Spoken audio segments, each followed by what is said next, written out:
Bienvenue sur la chaîne Les Lectures de Thomas pour le mois d'avril 2026. Voilà, ce que j'ai lu, ce que je vais vous raconter, c'est sur 4 mangas. Bien sûr, le premier manga est Barakamon, tome 9 et 10.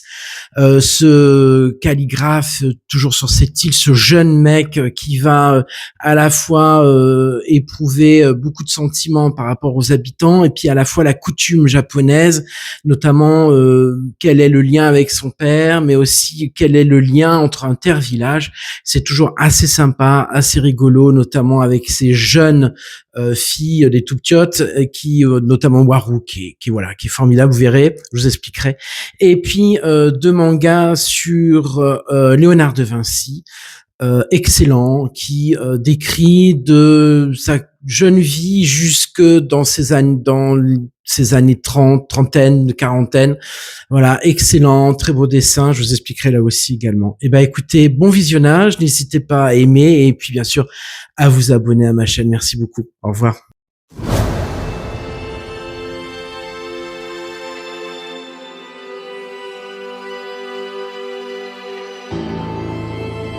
Barakamon, c'est la suite, c'est le tome 9 de chez Kiyun. On est toujours sur cette île avec ce jeune calligraphe qui s'est installé sur l'île. Et chaque année, donc, ils font des compétitions inter-villages, et c'est toujours le village de l'autre côté qui gagne. Donc, il y a une certaine rivalité des villageois, bon, dans la bonne humeur, hein, c'est pas non plus la bagarre. Et ils vont demander à ce jeune homme donc de courir, et là il va y avoir toute une histoire à travers cette course, à travers cette compétition. C'est toujours aussi marrant. Alors il y a beaucoup de textes, hein, par contre c'est truffé de textes, mais c'est toujours c'est mon petit passe-temps de temps en temps. Je prends ça, je demande à ma collègue Manon de me les ramener parce que c'est à elle, donc elle me les prête gentiment. Vous voyez, voilà, hein, donc c'est toujours sympa, voilà, donc avec la petite fille qui est toujours un peu, cette petite fille-là, ici, là, qui est toujours intrépide, qui lui fait des blagues, qui raconte des bêtises. Voilà. Donc c'est Barakamon, tome 9, c'est chez Kiyun.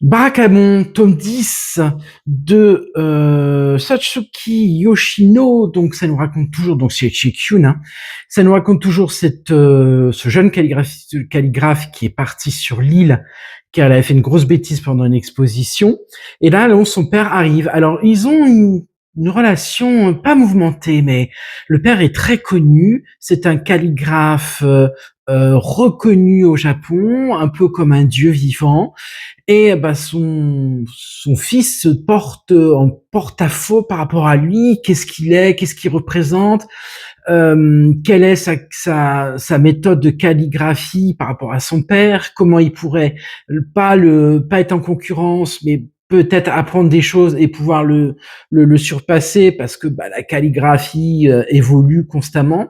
Donc on a ces questionnements, qu'est-ce qu'un père, qu'est-ce qu'un fils, quelles sont les relations. Un tome passionnant, ce tome 10, toujours rigolo, parce qu'il y a la petite Waru qui est toujours là en train de faire des bêtises.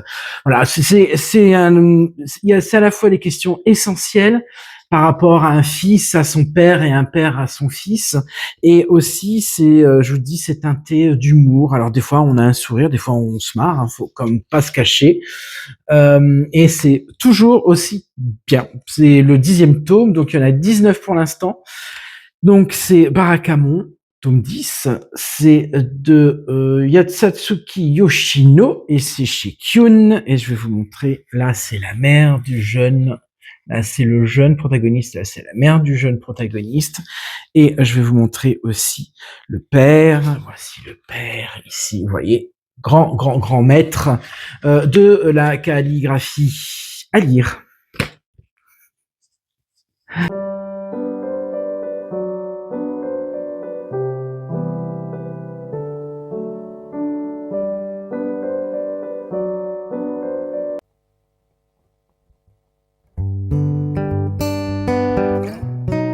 Un petit pavé dans le manga, donc Kokoro, c'est la vie de Leonardo de Vinci, donc Léonard de Vinci, et de Kaiji Kawaguchi, et c'est aux éditions Panini, section biographie. Top. Il y a 2 tomes, donc je présente le premier tome.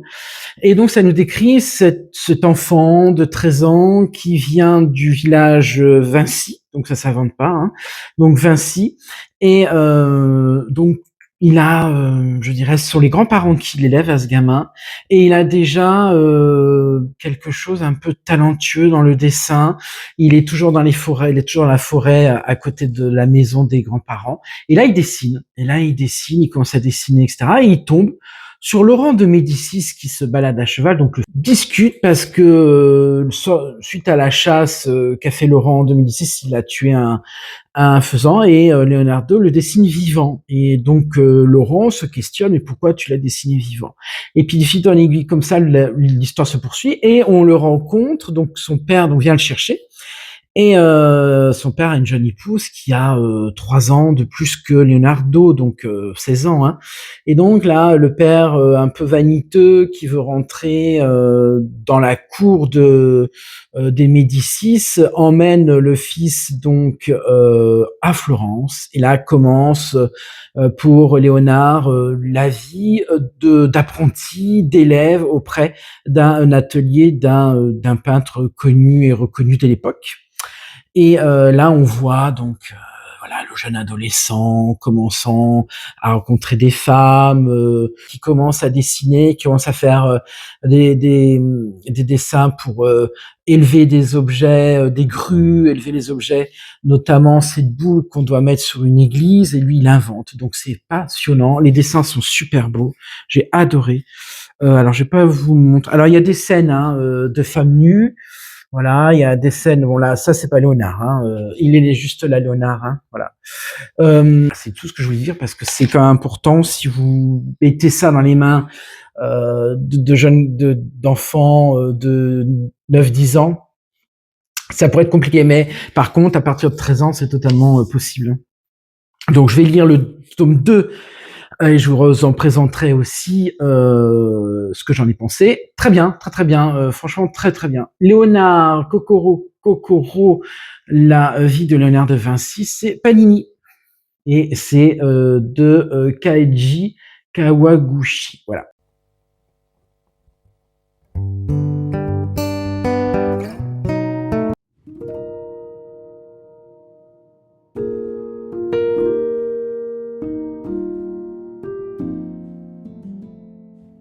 Autre manga, Korokokro, de la vie de Léonard de Vinci, de Kaiji Kawaguchi.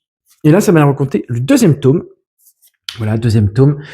Parfait, chez Panini. Donc, ça va nous raconter en fait la 2e partie. Alors, ça nous raconte pas jusqu'à sa mort, hein. Ça nous prend une partie de sa vie d'adulte. Et là, donc, bien sûr, toujours avec les influents de Florence. Et il va donc performer, il va inventer, il va peindre, il va rencontrer des sculpteurs. Il va aussi commencer à développer ces mécanismes que vous avez tous vus, hein, de dessin, par exemple, voler. Et aussi, il va étudier les corps des cadavres pour les dessiner, notamment les muscles, le squelette. Tout ça, c'est vraiment indiqué dans cet ouvrage. C'est très très bon. Franchement, c'est un manga qui date de 97, qui a été remis au goût du jour par les éditions Panini. Je vais vous montrer un petit peu quelques images. Et donc ça, c'est lui, hein, c'est Léonard de Vinci. Et ça, c'est son concurrent de l'époque, un peintre également. Il y a vraiment, c'est très très bien dessiné. Vous avez des choses. Donc ça, les Médicis, hein, voilà, Médicis, et l'assassinat de son frère à Médicis, de son plus jeune frère, par la concurrence, bien sûr, avec l'appui de la papauté. Voilà, l'appui de la papauté, voilà, on y est, hein. Et c'est vraiment magnifique. J'aime beaucoup. Alors c'est dommage que c'est que 2 tomes. C'est vraiment dommage que ça soit que 2 tomes. Vous voyez, il étudiait les corps. Hein, voilà, vous voyez, hein, Il étudiait les corps pour les dessiner. Vous retrouvez des dessins, hein, si vous regardez sur Internet. Vous retrouverez les dessins de ses muscles et de ses cordes. Je vous en fais pas plus. Intéressant. Donc c'est Corot. C'est la vie de Léonard de Vinci. C'est chez Panini et le dessinateur, le mangaka est Kaiji Kawaguchi.